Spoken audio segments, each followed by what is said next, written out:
Can you take a vape on a plane?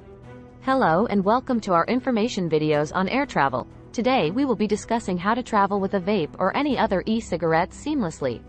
Vapes and any other electronic cigarettes like puff bars, elf bars or other types must be packed in carry-on, so they are good to go through the security checkpoint. However, they must be placed in a secure sealable container. It's important to note that the TSA may ask to inspect your device and perform additional screening. Vape juice must be 3.4 ounces or less and packed in your quart-sized liquids bag. Will a puff bar set off a metal detector?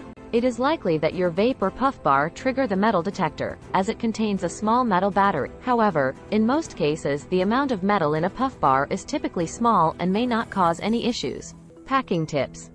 Taking a puff bar in your bag is not a complicated thing, but here are some tips to remember. Place a puff bar in a case that closes tight so it won't spill or leak. Ensure that your puff bar has enough battery in case the TSA wants to inspect the bar. Be prepared for extra security check at the airport. Take only what you will need. If you take large number, that will make the security confused. Do not try to use your puff bar during your flight. When traveling on international flights, ensure to check the rules for the country of your destination.